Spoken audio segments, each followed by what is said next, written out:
احمده حمدا يبلغ رضاه وصلى الله على اشرف من اجتباه وعلى من صاحبه ووالاه اما بعد فاعوذ بالله من الشيطان الرجيم بسم الله الرحمن الرحيم وقالت طائفة من اهل الكتاب آمنوا بالذي انزل على الذين آمنوا وجه النهار واكفروا آخره لعلهم يرجعون صدق الله العظيم۔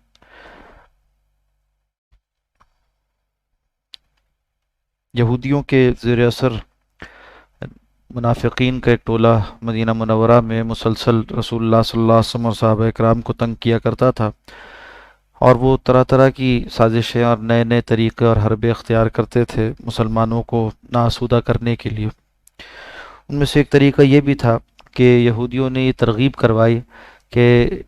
صبح کے اوقات جایا کرو تم نبی اکرم صلی اللہ علیہ وسلم کی مجلس میں، اور جا کر اظہار کرو اس بات کا کہ جیسے جو کچھ آپ فرما رہے ہیں وہ بہت ہمیں اثر کر رہا ہے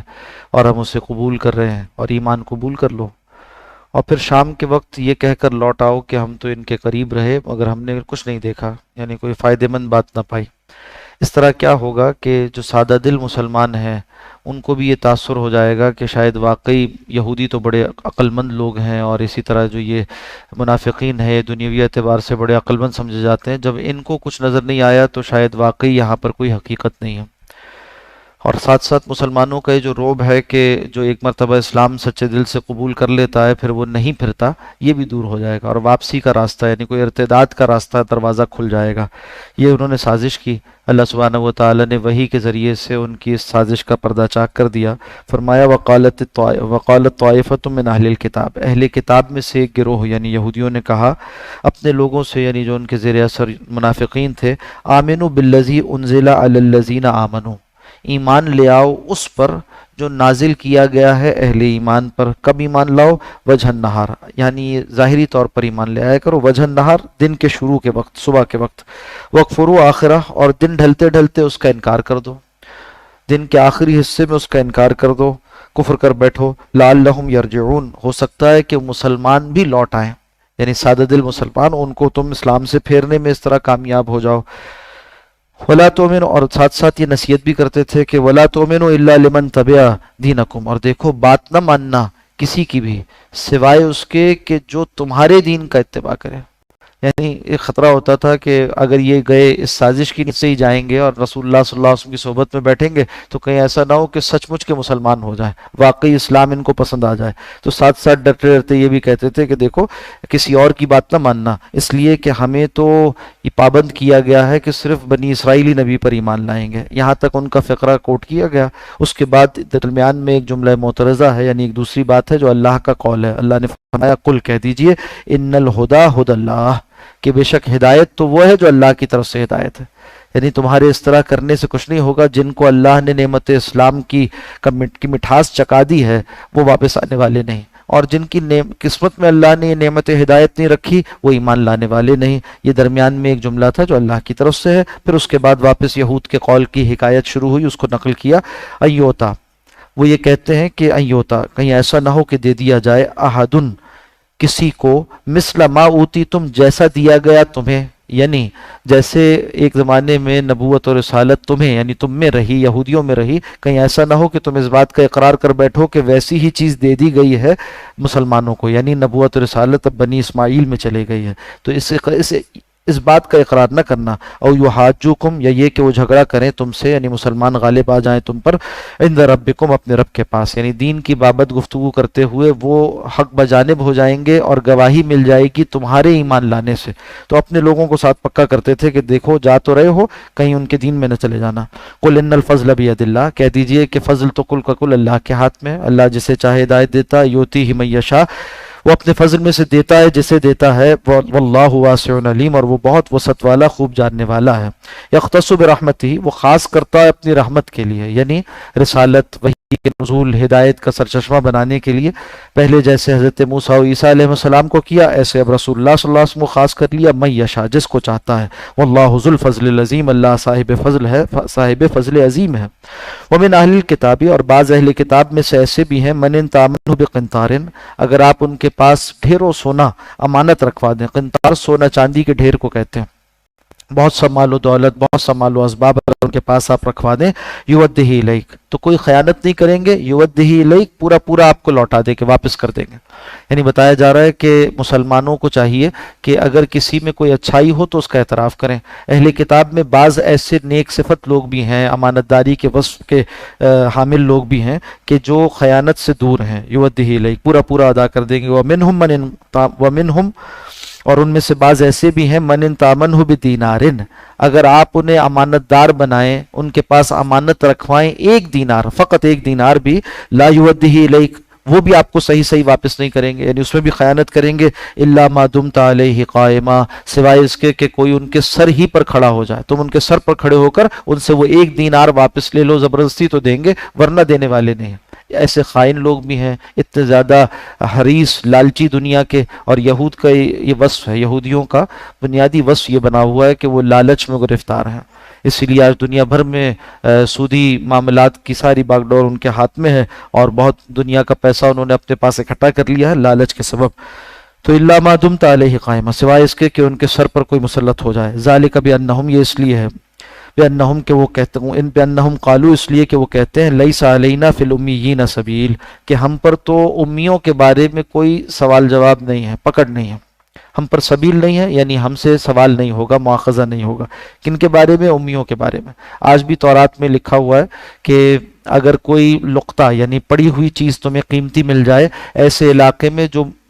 یہودیوں کا علاقہ نہیں ہے، تو اسے خاموشی سے اٹھا کر رکھ لو، یہ تمہارے لیے حلال ہے۔ اور اسی طرح سے یہودیوں کو آپس میں یہودیوں سے سود لینے سے منع کیا گیا، اور غیر یہود سے سود لینے کو انہوں نے حلال کر رکھا۔ اسی طرح سے کہا کہ کسی بھی طرح اگر کسی یہود کی عدالت میں مقدمہ پیش ہو جائے کسی غیر یہودی کا، تو کچھ بھی کرے، کسی طرح سے یہودی کے حق میں فیصلہ کر لے اور غیر یہودی کو محروم کر دے، اور اسی طرح سے کسی بھی طور پر تم ان کا مال ہڑپ جاؤ تو تمہارے لیے جائز ہے۔ اس طرح کے خیالات، عقیدے انہوں نے بنا لیے ہیں۔ اور لیس علینا فی الامیین سبیل، یہ ان کا عقیدہ ہے کہ اہل عرب کے بارے میں یا غیر بنی اسرائیل کے بارے میں ہم سے کوئی سوال جواب ہونے والا نہیں۔ وہ یقولون، اور وہ کہتے ہیں، علی اللہ الکذب، اللہ پر جھوٹی بات، وہم یعلمون، جبکہ وہ جانتے ہیں، یعنی اپنی طرف سے افترا پردازی ہے، اللہ نے ایسی شریعت کبھی نازل نہیں کی۔ بلا، کیوں نہیں، من اوفا بعہدہ، جو شخص پورا کرے اپنے عہد کو، واتقا، اور اللہ سے ڈرتا رہے، فإن اللہ یحب المتقین، تو بلا شبہ اللہ اہل تقوی سے محبت رکھتا ہے، اہل تقوی کو محبوب رکھتا ہے۔ یعنی اللہ کا طریقہ یہ نہیں ہے، ایسی شریعتیں نازل نہیں کرتا رہا وہ کہ اس میں ناانصافی سکھائی جائے، ظلم اور لوٹ کھسوٹ سکھائی جائے اور خیانت سکھائی جائے، یہ اللہ کی شریعت کا طریقہ نہیں ہے۔ ان الذین یشترون بعہد اللہ، اور وہ لوگ جو خرید لیتے ہیں اللہ کے عہد، و ایمانہم، اور اپنی قسموں کے عوض، ثمنا قلیلا، دنیا کا تھوڑا سا فائدہ کرتے کیا ہے، اللہ کے عہد کو یعنی ایمان کو بیچتے ہیں، اپنی قسموں کو بیچتے ہیں، قسم کھا کھا کر اپنی جھوٹی بات کو حق ثابت کرانے کی کوشش کرتے ہیں تاکہ دنیا کا تھوڑا سا فائدہ انہیں مل جائے۔ اولئک لا خلاق لہم فی الآخرہ، یہ وہ لوگ ہیں جن کا آخرت میں کوئی حصہ نہیں۔ ولا یکلمہم اللہ، اللہ نہ ان سے کلام فرمائیں گے، ولا ینظر الیہم، اور نہ ان کی طرف نظر رحمت سے دیکھیں گے، یوم القیامہ، روز قیامت، یعنی ان کی بخشش کا فیصلہ نہیں ہوگا۔ ولا یزکیہم، اور انہیں ناپاک کیا جائے گا، یعنی جنت نفوس مزکہ کا مرکز ہے تو انہیں جنت بھی داخل نہیں کیا جائے گا۔ وَلَهُمْ عَذَابٌ عَلِيمٌ، ان کے لیے دردناک عذاب ہے۔ وَإِنَّ مِنْهُمْ، اور بے شک ان میں سے بعض ایسے بھی ہیں، لَفَرِيقًا، ایک گروہ ایسا ہے، يَلْوُونَ أَلْسِنَتَهُمْ، وہ ٹیڑھا کرتے ہیں اپنی زبان کو، بالکتاب، کتاب کے پڑھتے ہوئے، تورات پڑھتے ہوئے، انجیل پڑھتے ہوئے زبان کو ایسے مڑوڑتے ہیں، لِتَحْسَبُوهُ مِنَ الْكِتَاب، تاکہ تم سمجھنے لگ جاؤ اس چیز کو کتاب میں سے جو کتاب میں سے نہیں ہے، وَمَا هُوَ مِنَ الْكِتَاب، جبکہ وہ کتاب میں سے نہیں ہے۔ یعنی اللہ کی کتاب کے مابین اپنی خواہشات نفس کو داخل کر دیتے ہیں، اور پڑھنے سننے والے کو احساس بھی نہیں ہونے دیتے اس بات کا کہ یہ ان کی اپنی بات ہے۔ یہ ہے تحریف کتاب میں۔ ایک ہے تحریف کے الفاظ کو تبدیل کر کر لکھ دیتے تھے، اور ایک تحریف یہ تھی کہ جب حکم پڑھ کر سناتے تھے تو اس میں تحریف کرتے تھے، زبانی تحریف۔ تو دونوں طرح کی تحریفوں کا تذکرہ قرآن حکیم کرتا ہے۔ یکتبون الکتاب بایدیہم ثم یقولون ھذا من عند اللہ، اپنی طرف سے کتاب میں لکھتے ہیں اور کہتے ہیں اللہ کی طرف سے، پڑھ چکے ہم۔ یہ تحریری تحریف ہے، تبدیلی ہے۔ اور یہ زبانی تحریف ہے کہ لفریقاً، ایک فریق ایسا، یلوون السنتہم بالکتاب لتحسبوہ من الکتاب وما ہوا من الکتاب، پڑھتے ہوئے اس میں تحریف کرتے ہیں، ایسی بات کہتے ہیں جو کتاب میں سے نہیں اور سمجھتے لوگ یہ ہیں کہ تو کتاب میں سے ہے، وہ یقولون، اور کہتے ہیں ہوا من عند اللہ، کہ یہ تو اللہ کی طرف سے ہے، نازل کردہ ہے، وما ہوا من عند اللہ، جبکہ وہ اللہ کی طرف سے نہیں ہوتا، وہ یقولون، اور وہ کہتے ہیں علی اللہ الکذب، اللہ پر جھوٹی باتیں، یعنی جھوٹ باندھتے ہیں، وہم یعلمون، اس حال میں کہ وہ جانتے ہیں۔ ما کان لبشر ان یؤتیہ اللہ الکتاب والحکم والنبوہ، کسی بشر کے لیے لائق نہیں کہ وہ جب اللہ نے اسے دیا ہو، کتاب دی ہو، حکم یعنی اپنا فیصلہ اس کے ہاتھ میں دے دیا، اسی طرح سے نبوت سے سرفراز کیا، ثم یقول، پھر وہ کہے للناس، لوگوں سے، کونوا عبادا لی، میرے بندے بن جاؤ، من دون اللہ، اللہ کو چھوڑ کر میری بندگی کرو۔ ماجرا یہ ہوا کہ وہ جو وفد نجران آیا تھا، جب وہ خائب و خاسر ہو گیا، اپنے اس کے دلائل کا توڑ کر دیا گیا، تو جاتے جاتے کہنے لگے کہ اچھا معلوم ایسا ہوتا ہے کہ جس طرح سے ہم حضرت عیسیٰ علیہ السلام کی بندگی کرتے ہیں انہیں الوہیت میں شریک کر کر، تو نعوذ باللہ محمد صلی اللہ علیہ وسلم یہ چاہتے ہیں کہ ان کی بندگی کی جائے اللہ کے ساتھ، جیسے حضرت عیسیٰ کی جاتی ہے۔ تو اس کا جواب دیا جا رہا ہے کہ یہ تو اللہ کے نبی ہیں، نہ حضرت عیسیٰ نے اپنی بندگی کا حکم دیا تھا، نہ محمد صلی اللہ علیہ وسلم اپنی بندگی کا حکم دیتے ہیں۔ ما کانا لبشرن، کسی بشر کے لیے لائق نہیں، ان یؤتیہ اللہ الکتاب والحکم والنبوہ، کہ اللہ اسے کتاب، حکم و نبوت سے سرفراز کرے، ثم یقول للناس، پھر وہ لوگوں سے کہتا پھرے، کونوا عبادا لی، کہ ہو جاؤ میرے بندے، من دون اللہ، اللہ کو چھوڑ کر، ولیکن کونوا ربانیین بما کنتم تعلمون الکتاب وبما کنتم تدرسون، بلکہ وہ تو یوں کہتے ہیں، اللہ کے برگزیدہ انبیاء اکرام علیہ السلام، ان کا طریقہ یہ ہے، وہ یوں کہتے ہیں، ولیکن کونوا، ہو جاؤ، بن جاؤ، ربانیین، ربانی کسے کہتے ہیں؟ ربانی بن جاؤ۔ ربانی کسے کہتے ہیں؟ رب والا، یعنی سچے رب کے بندے بن جاؤ، اللہ سبحانہ و تعالیٰ کی سچی بندگی کرو، بما کنتم تعلمون الکتابہ، بسبب اس کے کہ تم کتاب کی تعلیم دیتے ہو، اور بما کنتم تدرسون، بسبب اس کے کہ تم اسے خود بھی پڑھتے ہو، یعنی خود پڑھتے بھی ہو، لوگوں کو پڑھاتے بھی ہو، تو تمہیں تو چاہیے کہ تم عالم ربانی بنو۔ جو اعتراض کرنے والے تھے، چونکہ وہ یہ جانتے تھے کہ نہ تو حضرت عیسیٰ نے ایسا حکم دیا اور نہ حضرت رسول اللہ صلی اللہ علیہ وسلم اس بات کی تلقین فرما رہے ہیں، اور وہ اعتراض کرنے والے کون تھے؟ وہ علماء یہود تھے یا علماء نصارہ تھے۔ تو ان کو بتایا جا رہا ہے کہ تمہیں تو چاہیے تھا، تم تو کتاب پڑھنے والے ہو، تمہیں چاہیے تھا کہ یہ بتاتے کہ نہ حضرت عیسیٰ نے یہ حکم دیا اور نہ حضرت محمد صلی اللہ علیہ وسلم نے، بلکہ تم ربانی بن کر دکھاتے، یعنی یہ طریقہ اختیار کرتے کہ رب والے بن جاؤ، یہ کہتے، انہوں نے بھی یہی کہا تھا، تم بھی یہی کرتے۔ ربانی کون ہوتا ہے؟ اس کی شرح امام بخاری رحمۃ اللہ علیہ نے اپنی کتاب میں اقوال جمع کر کے فرمائی ہے کہ یہ جو الفاظ ہیں کونوا ربانیین، تو فرمایا اس کا مطلب کیا ہے؟ فرمایا کہ کونوا علماء، حلماء، حکماء، فقہاء، یہ ساری اس کی تعبیرات کی، کہ عالم ربانی وہ ہے جو، ایک تو پہلی شرط یہ کہ عالم، دوسری شرط یہ کہ حلم والا ہو، علم اور حلم دو چیزیں ان کو جمع کیا۔ حلم، علم کیا ہے؟ علم کا جاننا، معلومات دینی صحیح ہوں۔ حلم کیا ہے؟ یہ ہے بردباری باطنی، یعنی وہ باطن بھی اس کا اچھا ہو۔ آپ کہیے کہ ظاہر و باطن کے علوم و معارف جمع ہو جائیں، جس کو ظاہر کے علم کو فقہ سے تعبیر کیا جاتا ہے، باطن کے علم کو تصوف سے تعبیر کیا جاتا ہے، دونوں کو جمع کر لے تو ایسا شخص عالم ربانی ہے۔ اسی طرح سے حکماء، فقہا فرمایا کہ وہ جو کہ فقہ کا علم بھی رکھتا ہو اور ساتھ ساتھ حکمت کا علم بھی، یعنی حدیث کا علم بھی رکھتا ہو، یہ سارے علوم جمع کرے تو پھر وہ ربانی کہلانے کے قابل ہے، رب والا کہلانے کے قابل ہے۔ اسی طرح سے ایک معنی اس کے معصور تفسیر میں یہ بھی نقل ہوئے ربانی کے، الذی یربی الناس بصغار العلم قبل کبارہ،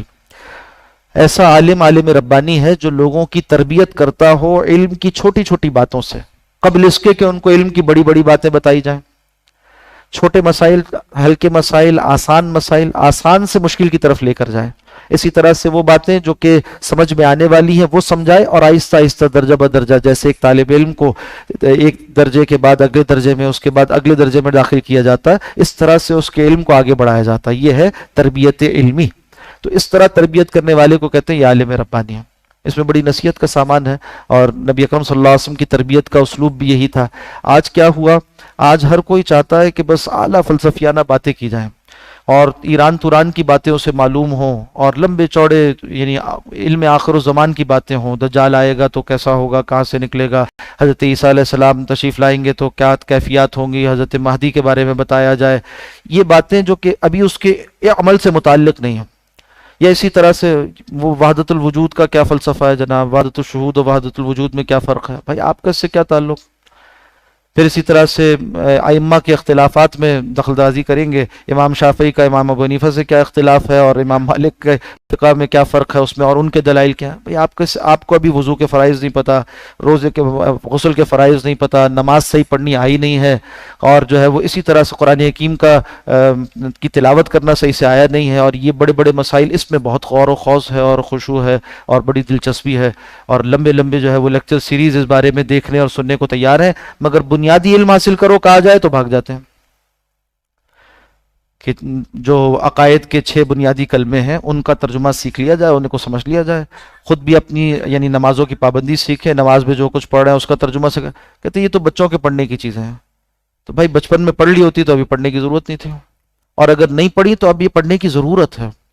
جس کتاب العلم میں بخاری شریف کی یہ شرح ذکر ہوئی ہے، وہیں پر حضرت امام بخاری رحمۃ اللہ علیہ ایک اور قول بھی لے کر آئے ہیں، فرمایا کہ تعلموا قبل ان تصودوا، علم حاصل کرو اس سے پہلے کہ تم بڑے بنا دیے جاؤ، اور تصودوا سے کیا مراد ہے، فرمایا قبل ان تزوجوا، اس سے پہلے کہ تم شادی شدہ ہو جاؤ، تو شادی کی عمر کو پہنچنے سے پہلے پہلے علم حاصل کر لو، اس لیے کہ یہ عمر زیادہ لائق ہے علم کے سیکھ لینے کی۔ ہاں پھر ساتھ ساتھ یہ بھی فرمایا، کہتے ہیں کہ میں یہ کہتا ہوں، یہ تو قول نقل کیا انہوں نے صحابہ کا، پھر اس کے بعد حضرت عمر کا قول، پھر کہتے ہیں کہ میں جو ابو عبداللہ یہ کہتا ہوں کہ اگر تم پہلے علم حاصل نہ کر سکو تو بعد ان تصودوا، بعد بڑے ہونے کے بھی علم حاصل کر لو، یہ بھی دور نہیں ہے، موقع جب مل جائے زندگی میں علم انسان حاصل کرے، اور پہلا علم کا مدار وہ ہے ہی یہ فرض عین علم، فرض عین علم۔ فرض عین وہ ہے کہ جو میری اور آپ کی زندگی سے متعلق ہے، روزانہ کے امور میں ہم جانیں کہ کیا حلال ہے کیا حرام ہے، ہمارا بنیادی عقیدہ کیا ہے، 5 وقتہ نماز کے احکامات کیا ہیں، جو عبادات ہم پر فرض ہیں وہ کس طرح سے ادا کی جائیں گے، زکوٰۃ کے احکام سیکھیں، حج پر جا رہے ہیں حج کے احکام سیکھیں، تجارت کر رہے ہیں اس کے احکام سیکھیں، شادی شدہ زندگی گزار رہے ہیں تو نکاح بیاہ کے احکامات جو ہیں وہ سیکھے جائیں، غم کا موقع ہے تو اس کے احکامات سیکھے جائیں، خوشی کا موقع ہے اس کے احکام سیکھے جائیں، شریعت کے مطابق زندگی گزارنا، یہ ہے علم کا بنیادی درجہ۔ ہاں یہ حاصل کر لیں پھر رستہ کھلا ہوا ہے، مسلمانوں میں علم پر کسی کی اجارہ داری نہیں ہے، رستہ کھلا ہوا، وَأْتُوا الْبُيُوتَ مِنْ أَبْوَابِهَا، آئے اس راستے سے جس راستے سے آیا جاتا ہے، یعنی پھر علم حاصل کرتا چلا، اس کے بعد اگلا درجہ ہے، اس کے بعد اگلا درجہ ہے، یہاں تک کہ آپ جس عمر میں بھی اللہ سبحانہ و تعالیٰ علم کے بڑے منازل عطا فرما سکتے ہیں، محنت کی ضرورت ہے۔ تو یہ دروازے کھلے ہوئے ہیں، کسی کے لیے بند نہیں ہے، کسی کی اجارہ داری نہیں ہے، ہاں البتہ علم کو حاصل کیا جائے درجہ بدرجہ تدریجاً۔ تو فرمایا کہ ربانی بن جاؤ، کونوا ربانیین، وہ یوں کہا کرتے تھے، بما کنتم تعلمون الکتاب و بما کنتم تدرسون، ولا یامرکم، اور وہ تو تمہیں اس بات کا حکم نہیں دیتے، ان تتخذوا الملائکہ، کہ تم بنا لو فرشتوں کو، والنبیین اربابا، اور نبیوں کو رب یعنی اللہ کے بالمقابل، ایامرکم بالکفر، کیا یہ جلیل القدر انبیاء اکرام علیہ السلام تمہیں کفر کا حکم دیں گے، بعد از انتم مسلمون، بعد اس کے کہ تم مسلمان ہو چکے؟ ذرا غور تو کرو، یہ تو توحید کے علمبردار ہیں، تم ان کی جانب کیا بات منسوب کرتے ہو؟ وَإِذْ أَخَذَ اللَّهُ مِيثَاقَ النَّبِيِّينَ، اور یاد کرو جب اللہ سبحانہ و تعالی نے تمام انبیاء سے ایک عہد لیا تھا، لما آتیتکم من کتاب، کہ جو کچھ بھی میں تمہیں دوں گا کتاب میں سے، وہ حکمت، اور حکمت سے، ثم جاءکم رسول، اور پھر آئیں تمہارے پاس کوئی رسول، مصدق، تصدیق کرنے والے ہو کر، لما معکم، اس کی جو تمہارے پاس پہلے سے موجود ہے، لتؤمنن بہ، تم لازماً ان پر ایمان لاؤ گے، ولتنصرنہ، اور لازماً ان کی مدد کرو گے۔ یہ ایک عمومی عہد ہے جس کے بارے میں حدیث مبارکہ میں آتا ہے کہ تمام انبیاء اکرام علیہ السلام سے خصوصی طور پر لیا گیا تھا، جب عہد الست تمام نوع انسانی سے لیا گیا، ایک عہد بندگی لیا گیا تمام ارواح سے کہ کیا میں تمہارا رب ہوں، سب نے اقرار کیا کہ اللہ آپ ہی ہمارے رب ہیں، اور تمام انبیاء اکرام علیہ السلام اور رسولوں کی ارواح مبارکہ سے عہد لیا گیا کہ جب بھی کوئی رسول کسی اور رسول کا زمانہ پائے، جب بھی کوئی نبی کسی اور نبی یا رسول کا زمانہ پائے تو وہ ان کی تائید کریں گے۔ اور ایک معنی یہ ہوئے، دوسری تعبیر اس کی یہ کی گئی کہ یہاں پر خاص طور پر رسول اللہ صلی اللہ علیہ وسلم کی رسالت کا عہد ہے جو تمام انبیاء اکرام علیہ السلام سے لیا گیا تھا کہ آپ اپنے اپنے دور میں اپنی تعلیمات کو بتانے کے ساتھ ساتھ اس بات کے بھی ذمہ دار ہیں کہ نبی آخر الزماں صلی اللہ علیہ وسلم کے حوالے سے بھی عہد لیں، خود بھی ایمان رکھیں اور ساتھ ساتھ اپنی قوم سے عہد لیں کہ اگر تم ان کا زمانہ پاؤ تو ان پر ایمان لاؤ گے۔ اس طرح سے آپ صلی اللہ علیہ وسلم کی جو اونچی شان ہے اس کا اظہار ہوا. فرمایا کہ لازماً ان پر ایمان لاؤ گے اور یہ کہ ان کی مدد کرو گے. قال اقررتم، پھر اللہ نے تمام انبیاء سے پوچھا کیا تم اس کا اقرار کرتے ہو؟ واخذتم علی ذلکم اصری، اور کیا اس پر میرا عہد قبول کرتے ہو؟ قالوا، تو انہوں سب نے کہا اقررنا، ہم نے اقرار کیا. قال فاشهدوا، پھر اللہ نے فرمایا کہ گواہ رہنا، وانا معکم من الشاہدین، میں بھی تمہارے ساتھ گواہ ہوں. اس سے معلوم ہو رہا ہے کہ بتایا جا رہا ہے یہود و نصارہ کو کہ جن انبیاء اکرام علیہ السلام کا کلمہ تم پڑھتے ہو ان سے بھی عہد لیا گیا تھا رسول اللہ صلی اللہ علیہ وسلم کی رسالت کا، تو تمہیں چاہیے کہ تم نے اب زمانہ پایا ہے تو اپنے نبی اور رسول سے وفاداری کا تقاضا بھی یہ ہے کہ رسول اللہ صلی اللہ علیہ وسلم پر ایمان لاؤ. فمن تولا بعد ذلک، جو کوئی روگردانی کرے گا اس عہد کے کر لینے کے بعد، فاولئک هم الفاسقون، تو وہی نافرمان ہے. انبیاء اکرام سے تو عہد سے پھرنے کا کوئی امکان نہیں بفرض محال مبادہ. یہ بات اصل میں امتیوں کے لیے کہی جا رہی ہے کہ تم اگر پھر جاتے ہو تو پھر تم فاسقوں میں سے، نافرمانوں میں سے ہو. افغیر دین اللہ یبغون، تو پھر کیا تم تلاش کرتے ہو اللہ کے دین کو چھوڑ کر کوئی اور طریقہ؟ اچھا، اس میں ایک دلیل یہ بھی ہے کہ یہ عہد تمام انبیاء سے لیا گیا اور وہ یہ بشارت دیتے رہے، مگر نبی اکرم صلی اللہ علیہ وسلم نے کسی نبی کے آنے کی کوئی بشارت نہیں دی، بلکہ آپ نے یہ فرمایا کہ میں خاتم النبیین ہوں، کہ میں سب سے آخری نبی بنا کر بھیجا گیا ہوں. ختم بی الرسالہ و ختم بی النبیون ان العاقب، فرمایا کہ میرا ایک نام عاقب بھی ہے. پہلے فرمایا ان الحاشر، میرا ایک نام حاشر ہے، اور پھر اس کی شرح فرمائی کہ الذی یحشر الناس علی قدمہ، کہ حاشر وہ ہے کہ جس کے قدموں پر تمام نوع انسانی کو اکٹھا کیا جائے گا روز قیامت. آپ کا بلند مرتبہ اس روز ہوگا. اور یہ بھی فرمایا ان العاقب، میں عاقب ہوں. عاقب وہ ہے کہ لا نبی یا بعدی، اس کے بعد کوئی نبی نہیں ہے، کہ اس کے بعد آنے والا کوئی نبی نہیں، وہ آخری نبی ہے. آپ صلی اللہ علیہ وسلم کا یہ بتانا اور کسی اور کی خبر نہ دینا، یہ آپ کے ختم نبوت کی دلیل بھی بنتی ہے. فرمایا فغیر دین اللہ یبغون، کہ اللہ کو چھوڑ کر کسی اور، اللہ کے دین کو چھوڑ کر کسی اور دین کو تلاش کرتے ہو. وَلَهُ أَسْلَمَ، جبکہ حال یہ ہے کہ حقیقت کے اعتبار سے تو فرما بردار ہے اللہ ہی کے لیے من فی السماوات والارض، جو کچھ بھی ہے آسمانوں اور زمین میں، آسمان کے فرشتے، زمین کی تمام مخلوقات، طوعاً او کرہا، چاہے وہ اطاعت خوشی سے کریں، چاہے وہ فرما برداری اختیار کریں ناخوشی کے ساتھ، پابند کیے گئے ہیں. اور انسانوں کی بات کی جائے تو اس اعتبار سے جو مسلمان ہیں وہ طوعاً اطاعت کرتے ہیں، اور کافر جو مسلمانوں کی سلطنت میں رہیں جزیہ دینے پر مجبور کر دیے جائیں تو یہ ناخوشی کے ساتھ اطاعت کرتے ہیں. وَإِلَيْهِ يُرْجَعُونَ، اور اسی کی طرف تم سب لوٹائے جاؤ گے. قل کہہ دیجئے آمنا باللہ، ہم ایمان لائے اللہ پر، وما انزل علینا، اور اس پر جو ہم پر نازل کیا گیا ہماری جانب، وما انزل علی ابراہیم، اور اس پر بھی جو حضرت ابراہیم علیہ السلام پر نازل کیا گیا، و اسماعیل و اسحاق و یعقوب، اور جو نازل کیا گیا حضرت اسماعیل پر، حضرت اسحاق پر اور حضرت یعقوب علیہ السلام پر، والاسباط، اور ان کی اولاد پر، وما اوتی موسیٰ، اور جو کچھ دیے گئے موسیٰ علیہ السلام، و عیسیٰ، اور حضرت عیسیٰ علیہ السلام، والنبیون من ربہم، اور جو کچھ انبیاء اکرام علیہ السلام دیے گئے اپنے رب کی طرف سے، لا نفرق بین احد منہم، ہم ان میں سے کسی کے مابین تفریق روا نہیں رکھتے، ونحن لہ مسلمون، اور ہم اللہ ہی کے فرما بردار ہیں. ومن یبتغی غیر الاسلام دینا، تو جو کوئی طریقہ اختیار کرے گا اسلام کو چھوڑ کر کوئی اور، فلن یقبل منہ، وہ اس سے ہرگز قبول نہ کیا جائے گا. یعنی اب کوئی اور شریعت قابل قبول نہیں ہے. اور ہمیں یہ دعا سکھائی گئی کہ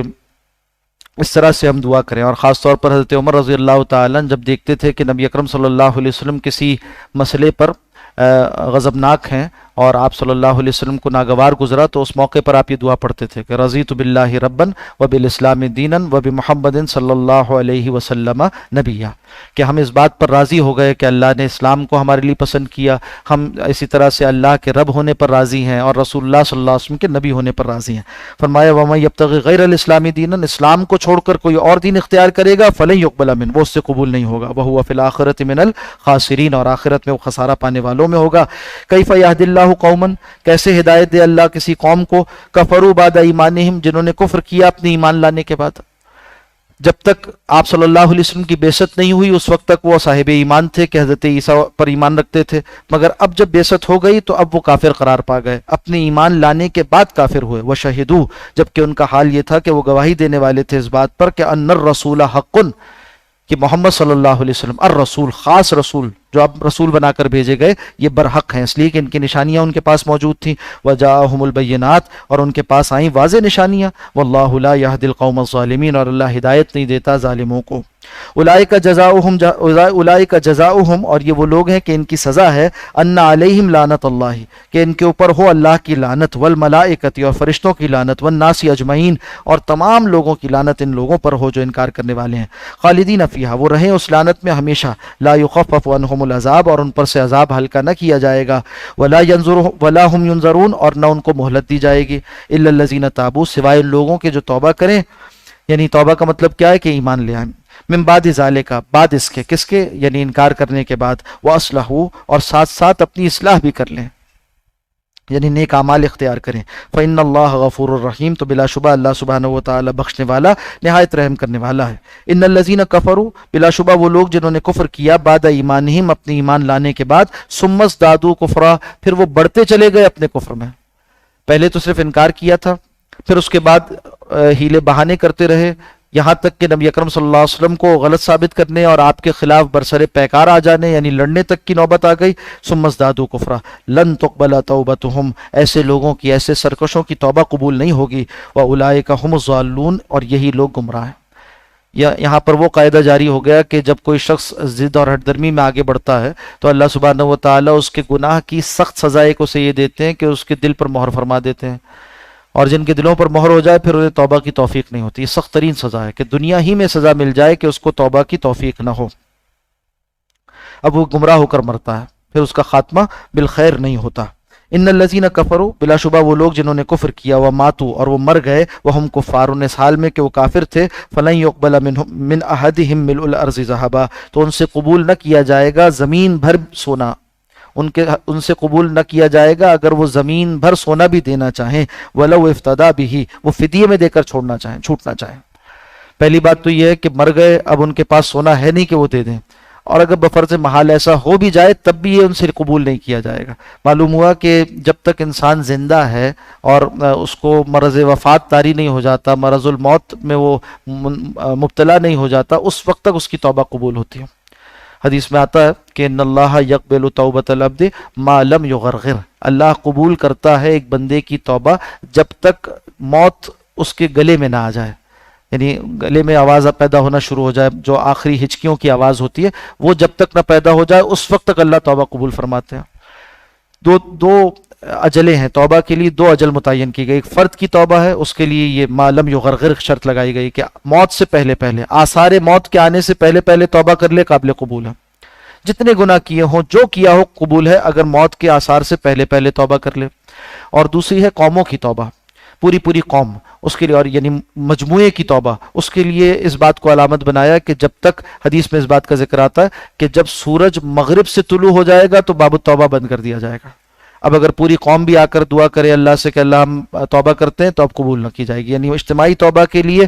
پوری دنیا پر سورج کا مغرب سے طلوع ہونا، اور انفرادی توبہ کے لیے جب موت کے آثار ظاہر ہو جائیں اس سے پہلے۔ حضرت عمر رضی اللہ تعالیٰ عنہ فرماتے ہیں کہ انتہائی بیوقوف ہے وہ شخص جو توبہ کی امید پر گناہ کرتا رہتا ہے اور زندگی کی امید پر توبہ کو اٹھا رکھتا ہے۔ بہت زندگی پڑی ہے پھر توبہ کر لیں گے، کیا پتا کب زندگی ختم ہو جائے، کیا پتا کہ اگلی سانس انسان کو ملے یا نہ ملے، اگلا دن دیکھنے کو ملے یا نہ ملے۔ تو جس چیز میں سب سے زیادہ جلدی کرنی چاہیے وہ یہ ہے کہ توبہ کریں۔ ایک قول جو ہے وہ یہ جو ترکوں کی عادت ہے اکثر اپنی مسجدوں میں لکھتے ہیں، فرماتے ہیں کہ اجلوا بالصلاۃ قبل الفوات نماز میں جلدی کرو اس سے پہلے کہ وہ فوت ہو جائے، یعنی نماز کا وقت نکل جائے۔ اور اسی طرح سے کہتے ہیں، لکھا ہوتا ہے جگہ جگہ مسجدوں میں کہ اجلوا بالتوبۃ قبل الموات مرنے سے پہلے توبہ کی جلدی کرو۔ یہ دو چیزیں ہیں جس میں تاخیر نہیں کرنی چاہیے۔ اولئک لہم عذاب علیم یہ وہ لوگ ہیں جو فدیے میں دے کے چھوٹنا چاہیں گے مگر موقع نہیں ہوگا، مہلت نہیں ہوگی، یہ وہ لوگ ہیں جن کے لیے عذاب ہے دردناک، وما لہم من ناصرین اور ان کا نہ کوئی مددگار ہوگا۔ یہاں تیسرے پارے کا اختتام ہوا، چوتھے پارے کا آغاز ہوتا ہے۔ لن تنالوا البر حتی تنفقوا مما تحبون ہرگز تم نہیں پہنچ سکتے نیکی کے اعلیٰ مرتبے کو، البر اعلیٰ نیکی کے مرتبے کو، حتی تنفقوا یہاں تک کہ تم خرچ کرو، مما تحبون اس میں سے جو تمہیں محبوب ہے۔ پہلے بھی یہ بات گزر چکی کہ اللہ کے راستے میں ردی مال نہیں دینا چاہیے، اور تم تو اسے نہیں لوگے الا یہ کہ خود چشم پوشی کر لو۔ یہاں بھی بتایا جا رہا ہے کہ نیکی کا اعلیٰ درجہ تب حاصل ہوگا جب اللہ کے راستے میں محبوب چیز خرچ کی جائے۔ حضرت ابو طلحہ رضی اللہ تعالیٰ عنہ جلیل القدر صحابی ہیں، جب یہ آیت نازل ہوئی تو ان کا ایک باغ تھا جس میں ایسا خاصہ تھا کہ بہت گھنے درخت تھے اور اس میں پھل بہت زبردست آتا تھا، پانی بہت میٹھا تھا، اور اسی طرح سے اس میں جو کنواں تھا وہ بھی بہت بہترین پانی والا تھا۔ آپ صلی اللہ علیہ وسلم کو بھی یہ باغ بہت محبوب تھا کہ وہاں آپ صلی اللہ علیہ وسلم تشریف لاتے تھے نماز پڑھنے کے لیے۔ تو جب یہ آیت نازل ہوئی تو انہوں نے یہ باغ صدقہ کر دیا اللہ کے راستے میں، فرمایا میری محبوب ترین چیز یہ ہے میں اللہ کے راستے میں صدقہ کرتا ہوں۔ حتیٰ تنفقوا مما تحبون، اس میں سے خرچ کرو، اور فرمایا تھا مما تحبون، کل کا کل نہیں، اس میں سے کچھ خرچ کرو۔ مگر صحابہ اکرام کا جذبہ انفاق دیکھیے، اٹھا کر پورا باغ اللہ کے راستے میں دے دیا۔ آج کے اعتبار سے دیکھیں تو یعنی اپنی کوئی بڑی جائیداد اللہ کے راستے میں وقف کر دے، بڑی جائیداد، وہ مدینے کا وہ ایک غیر معمولی باغ، اور وہاں مالیت جس چیز کی ہوتی تھی اس میں سب سے اعلیٰ چیز مالیت کے اعتبار سے باغ ہوا کرتی تھی، اور آپاشی کا نظام بھی اس کا اپنا ہے، سیلف سفیشینٹ، اس کے باوجود سے اللہ کے راستے میں دے دیا۔ وما تن، یعنی کوئی چلتا ہوا کاروبار بھی ہو اور جائیداد بھی ہو، سب ملا کر اللہ کے راستے میں ایک ساتھ صدقہ کر دے، ایسی کیفیت۔ وما تنفقوا من شیء، اور جو کچھ بھی تم خرچ کرتے ہو کسی چیز میں سے، فإن اللہ بہ علیم، تو بلا شبہ اللہ اسے خوب جانتا ہے۔ کل الطعام کان حلا لبنی اسرائیل، ہر طرح کا کھانا وہ حلال کیا گیا تھا بنی اسرائیل کے لیے، یعنی حلال قسموں میں سے حلال کیا گیا تھا۔ الا ما حرم اسرائیل علی نفسہ، سوائے اس کے کہ جو اسرائیل نے خود اپنے اوپر حرام کر لیا تھا۔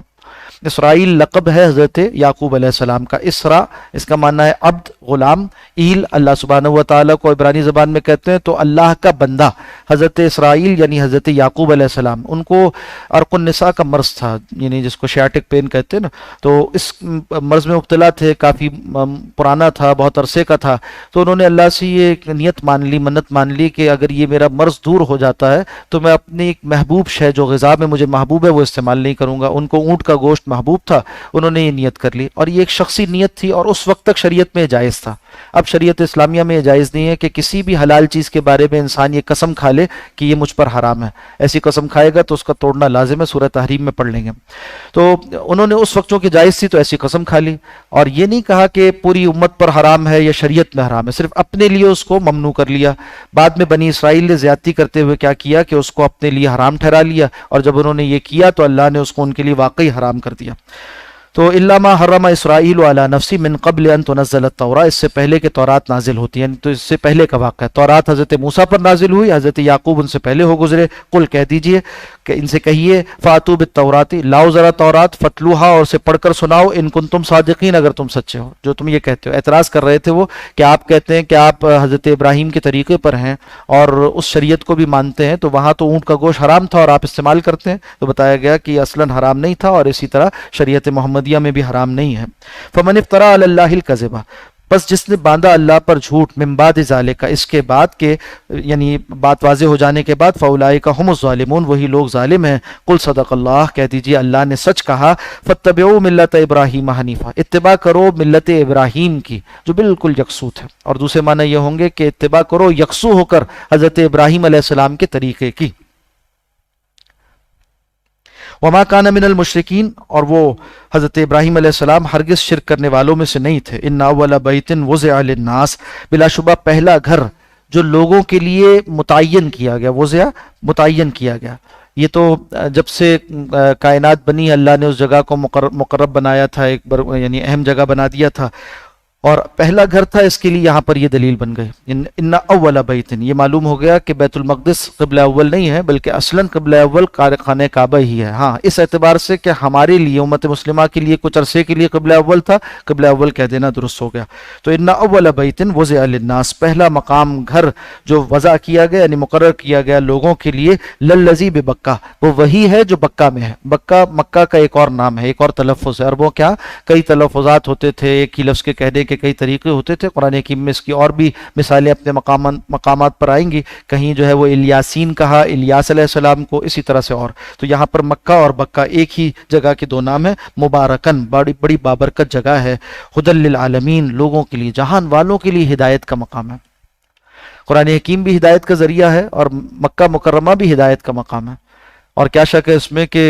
کعبۃ اللہ کے ساتھ مسلمانوں کا تعلق، اسے دیکھ کر بھی بہت سوں کو ہدایت ملتی ہے۔ اور کیا شک ہے اس میں کہ بہت سے مسلمان جو اسلام تو یعنی رکھتے ہیں،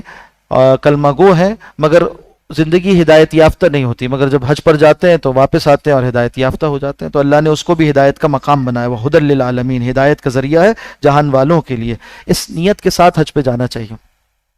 کہ اللہ ہمیں ہماری ہدایت میں اضافہ فرما دے، اور اگر ہم ہدایت پر نہیں ہیں تو اللہ ہمیں ہدایت عطا فرما دے۔ صرف ایک فریضے کی ادائیگی نہیں ہے، صرف یا یہ کہ یہ تو ایک اچھی نیت ہے کہ فریضے کی ادائیگی، یا یہ کہ لوگوں کو دکھانے کے لیے، اور یہ کہ اپنی شان و شوکت کے اظہار کے لیے، اور بدقسمتی سے آج جو ہے اسے ایک مذہبی سیاحت بنا لیا گیا ہے۔ تو یہ تو تقوی کا مرکز ہے، ہدایت کا مرکز ہے۔ چاہیے کہ ہدایت کے حصول کی نیت سے جائیں، احکامات سیکھ کر جائیں، فریضے کی ادائیگی کے اعتبار سے جائیں، اور پھر جا کر وہاں بھی خوب اہتمام ہو، محنت ہو، اور طاعتوں میں اپنے آپ کو لگایا جائے۔ اللہ والوں کے شب و روز وہاں کیسے گزرتے ہیں، اس طریق پر اپنے شب و روز وہاں گزارے جائیں۔ ہدی للعالمین، جہان والوں کے لیے ہدایت کا مرکز ہے۔ فیہ آیات بینات، وہاں پر نشانیاں ہیں واضح، یعنی حق کی نشانیاں، حق پرستی کی نشانیاں۔ حضرت ابراہیم علیہ السلام سے منسوب بہت سے مقامات ہیں، چاہے کعبۃ اللہ ہو، چاہے مقام ابراہیم ہو، صفا و مروہ ہو، عرفات کا میدان، وہاں پر بھی حضرت ابراہیم علیہ السلام سے وابستہ واقعات ہیں کہ وہاں جا کر آپ نے ذبح کیا اپنے بیٹے کو اللہ کے حکم سے۔ وہ الگ بات ہے کہ آسمان سے اللہ نے دمبا اتار دیا اور وہ کفارے کے یعنی فدیے کے طور پر جاری کر دی گئی قربانی۔ اسی طرح سے راستے میں شیطان روکنے کی کوشش کر رہا تھا، اس کو کنکری مار رہے تھے، تو وہاں وہ جمرات مقرر کر دیے گئے۔ کہا یہ سارے کیا ہیں؟ یہ ہدایت کی نشانیاں ہیں۔ فی آیات بینات، واضح نشانیاں۔ مقام ابراہیم، ان میں سے ایک مقام ابراہیم ہے۔ ومن دخلہ کان آمنا، جو داخل ہو گیا حرم میں، حدود حرم میں داخل ہو گیا، کان آمنا، وہ تو امن والا ہو گیا، اس کو امن حاصل ہو گیا۔ بات پہلے بھی ہو چکی ہے کہ وہاں کسی کو نقصان پہنچانے کی اجازت نہیں ہے، حتیٰ کہ کسی سرسبز درخت کو توڑنا جائز نہیں، کسی چرند پرند کو نقصان پہنچانا، شکار کرنا وہاں پر جائز نہیں۔ وَلِلَّهِ عَلَى النَّاسِ حِجُّ الْبَيْتِ، اور اللہ کے لیے لوگوں پر یہ فرض کیا گیا کہ وہ اس کے گھر کا حج کریں۔ حج کے معنی ہوتے ہیں قصد کرنے کے۔ حاجی یعنی ارادہ کرنے والا، ارادہ کر کے نکلتا ہے تو حج کے لیے اس کے مراحل آسان ہو جاتے ہیں۔ تو فرمایا کہ حج البیت من استطاع الیہ سبیلا، لوگوں پر فرض کیا گیا۔ کس پر فرض کیا گیا کہ اللہ کے گھر کا حج کرے؟ من استطاع الیہ سبیلا، جس کے پاس راستے کی استطاعت ہو۔ ایک ہے صاحب استطاعت جس پر زکوٰۃ فرض ہوتی ہے، ایک ہے صاحب استطاعت۔ حج کے لیے صاحب استطاعت ہونا ہے، اس کا مطلب کیا ہے؟ ہر عبادت کی شرائط اپنی جگہ الگ الگ ہیں۔ نماز کس پر فرض ہے، اس کی شرائط الگ ہیں۔ زکوٰۃ کس پر فرض ہے، اس کی شرائط الگ ہیں۔ صدقۃ الفطر کس پر فرض ہے، واجب ہے، اس کی شرائط الگ ہیں۔ حج کس پر فرض ہوتا ہے، اس کی بھی شرائط الگ ہیں۔ مردوں کے لیے کیا شرائط ہیں، عورتوں کے لیے مشترکہ کو شرائط، اور خواتین کے لیے ایک اضافی شرط یہ کہ محرم بھی دستیاب ہو جو اس سفر میں ان کے ساتھ ہو سکے۔ اگر محرم ساتھ دستیاب نہ ہو تو پھر حج بدل کروائیں، کسی اور کو پیسے دے کر بھیج دیں کہ اس کی طرف سے وہ حج کرے۔ جس سے حج بدل کروایا جائے اس نے اپنا حج پہلے کیا ہوا ہو۔ اور اس کے علاوہ حج بدل جو ہے وہ یعنی ایصال ثواب کا بھی ہو سکتا ہے، مرحوم والدین کی طرف سے، کسی زندہ شخص کی طرف سے بھی بدل ہو سکتا ہے، اس نیت کے ساتھ کہ اس کا ثواب فلاں کو پہنچے۔ شرائط کیا ہے؟ راستہ محفوظ ہو، اس شخص کے پاس اتنا مال ہو کہ یہاں جو اس کے زیر کفالت افراد ہیں ان کی ضروریات بھی پوری کر سکے، راستے کا خرچ بھی اس کے پاس ہو، اور وہاں جا کر جو ایام گزارنے ہیں حج کے لیے لازماً اس کا خرچ بھی اس کے پاس ہو۔ یہ ساری شرائط پوری ہو جاتی ہیں ایک شخص عاقل بالغ مسلمان پر، تو پھر یہ لازم ہو جاتا ہے، فرض ہو جاتا ہے کہ وہ اللہ کے راستے کا حج کرے، یعنی اللہ کے گھر کا حج کرے۔ اور حدیث مبارکہ میں وعید آئی ہے کہ جو شخص استطاعت کے باوجود، ان شرائط کے پورے ہو جانے کے باوجود حج نہیں کرتا، آپ نے فرمایا کہ پھر وہ یہودی ہو کر مرے یا نصرانی ہو کر مرے، ہمیں اس سے کوئی پرواہ نہیں۔ یہودی ہو کر مرے یا نصرانی ہو کر مرے، ہمیں اس سے کوئی پرواہ نہیں۔ سخت بات ہے، سخت وعید کی بات ہے۔ تو چاہیے کہ حج کے لیے اہتمام کرے انسان، اور حج ہے ہی ارادے کا نام، ارادہ کر لے اور اسباب فراہم کرنا شروع کر دے، اللہ سبحانہ و تعالیٰ خود اس کے لیے بقیہ اسباب کا انتظام فرما دیں گے، راستے آسان فرما دیں گے۔ مسلمانوں کا کثیر تجربہ ہے، تمام مسلمان اس کا تجربہ رکھتے ہیں، مشاہدہ رکھتے ہیں، تو اہتمام کرنا چاہیے اس بات کا کہ حج کو ہلکا نہ سمجھیں، اور یہ نہ سمجھیں کہ سارے کام پورے ہو جائیں گے پھر حج کریں گے۔ یہ کہیں نہیں لکھا ہوا کہ بچیوں کی شادی کر دیں اور جو ہے گھر بنا لیں اور فلاں کا قرض اتار دیں اور یہ کر دیں اور وہ کر دیں پھر حج کریں گے، نہیں۔ آج اگر آپ کی استطاعت ہے تو آج فرض ہو چکا حج، چاہیے کہ اول فرصت میں اسے انجام دیا جائے۔ زندگی میں ایک مرتبہ فرض حج ادا کرنا لازم ہے، اس کا اہتمام کرنا چاہیے۔ اس میں کوئی ایسے فرائض میں سے ہے جن کو اسلام کے ارکان میں شمار کیا گیا، اس میں کوئی کرنا درست نہیں ہے۔ ایک بات یہ بھی اہم ہے کہ احکام سیکھ کر جائیں، وہاں جا کر پھر اتنا خرچ بھی کریں اور جائیں بھی، مشقت بھی اٹھائیں، بغیر مشقت کے حج نہیں ہے، اور مشقت تک کے باوجود ایسی غلطیاں کر دیں کہ حج ہی نہ ہو نعوذ باللہ، یا یہ کہ اس کا ثواب زائل ہو جائے، یا یہ کہ صحیح طور پر ادا نہ کر سکیں تو فائدہ کیا؟ چاہیے سنت کے موافق حج کرنے کے لیے اس کے احکام سیکھ کر جانے والے ہو جائیں۔ من استطاع الیہ سبیلا ومن کفر، اور جس کسی نے کفر کیا۔ اب دیکھیے، انکار حج کرے کوئی شخص تو کافر ہے، فرمایا ومن کفر فإنَّ غنی عن العالمین، تو اللہ سبحانہ و تعالیٰ ایسے انکار کرنے والوں سے تو مستغنی ہے۔ اور اگر یہ ناشکری کے معنی میں ہے تو مطلب یہ کہ جو ناشکری کرے، یعنی اللہ نے اسے ایسی نعمت عطا فرمائی، مال عطا فرمایا اور حج جیسی عظیم عبادت کی توفیق، اور پھر بھی وہ نہیں کرے تو بڑی ناشکری کی بات ہے۔ اللہ ایسے ناشکرے لوگوں سے بے پرواہ ہے، سارے جہان سے بے پرواہ ہے۔ قل کہہ دیجئے یا اہل الکتاب، اے اہل کتاب، لم تکفرون بآیات اللہ، کیوں کفر کرتے ہو اللہ کی آیات کا، واللہ شہید علی ما تعملون، اللہ تو گواہ ہے اس پر جو عمل تم کرتے ہو۔ قل کہہ دیجئے یا اہل الکتاب، اے اہل کتاب، لم تصدون عن سبیل اللہ، کیوں روکتے ہو تم اللہ کے راستے سے۔ تصدون کے معنی میں دونوں باتیں داخل ہیں، خود رکنا اور دوسروں کو روکنا۔ لم تصدون، کیوں روکتے ہو اور کیوں روکتے ہو، عن سبیل اللہ، اللہ کے راستے سے، من آمنا، اس کو کیوں روکتے ہو جو ایمان لایا۔ کرتے کیا تھے یہودیوں کی ساری دوڑ دھوپ صبح سے شام تک اور رات سے صبح تک یہی ہوا کرتی تھی کہ کسی طرح سے مسلمانوں کے راستے میں رکاوٹ بن جائے، اور آج بھی اسی طرح سے۔ اگر آج مسلمان یہ سمجھتے ہیں کہ ان کے دوست ہو سکتے ہیں اور ان سے جو ہے وہ کسی درجے میں تعلقات کی پینگیں بڑھانا فائدہ مند ہو سکتا ہے دنیاوی اعتبار سے بھی، تو خام خیالی میں ہے۔ مسلمانوں کا کبھی یہود و نصارہ دوست نہیں ہو سکتے، یہ اللہ کے راستے سے روکنے کا ذریعہ ہیں۔ یا اہل الکتاب لم تصدون عن سبیل اللہ من آمنا تبغونہا عوجا، تم اس میں تلاش، یعنی اسلام میں تلاش کرتے ہو ٹیڑھ، وانتم شہداء، جبکہ تم جانتے ہو، کیا جانتے ہو، کہ اسلام تو ہر ٹیڑھ سے مبرہ ہے۔ کیا آج سارے مستشرقین کی سعی و جہد کا حاصل یہی نہیں ہے؟ یبغونہا عوجا، تبغونہا عوجا، وہ ڈھونڈتے ہیں اسلام کے راستے میں ٹیڑھ۔ مستشرقین آپ جانتے ہوں گے، اورینٹلسٹ جنہیں کہا جاتا ہے، کہ پچھلی صدی اور اس سے پچھلی صدی میں یہ رجحان دنیا میں عام ہوا کہ جو مغربی اقوام ترقی یافتہ ہونے لگیں، انہوں نے مشرقی اقوام جہاں پر اکثر مسلمانوں کی آبادیاں ہیں، وہاں کے رہنے والوں کے علوم، معارف، زبانیں، تاریخ، ان کی کتابیں، ان کا مذہب، ان کا کلچر، اس پر تحقیق شروع کر دی، اور اپنے ہاں اپنی یونیورسٹیز میں ایسے شعبے بنائے کہ جو اورینٹل اسٹڈیز کے لیے تھے، مستشرقین کے مراکز بنے استشراقی علوم کے، اور ایسے پروفیسرز وہاں پیدا ہوئے جنہوں نے یہودی پروفیسر اور اسی طرح سے عیسائی پروفیسر جنہوں نے عربی زبان میں مہارت پیدا کی، فن حدیث کو سیکھنے کی کوشش کی، فن فقہ پر ہاتھ صاف کیا، تفسیر میں داخلت شروع کی، اور بڑی بڑی کتابیں لکھی۔ آج بھی بعض عربی زبان کی ڈکشنریز وہ یہودیوں کی لکھی ہوئی ہیں۔ حدیث مبارکہ کا ایک مجموعہ تیار کیا گیا، یعنی اطراف الحدیث کا، وہ بھی ایک یہودی نے تیار کیا۔ اچھا، مسلمان اس سے مروب ہو جاتے ہیں کہ دیکھو، کہتے ہیں یہ حدیث کا عالم ہے۔ نہیں بھائی، عالم نہیں ہو سکتا، وہ جو اس پر ایمان نہیں رکھتا وہ اس کا عالم نہیں ہو سکتا۔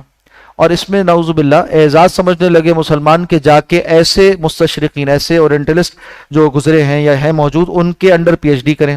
اور پھر آ کے مسلمانوں میں فساد پھیلاتے ہیں۔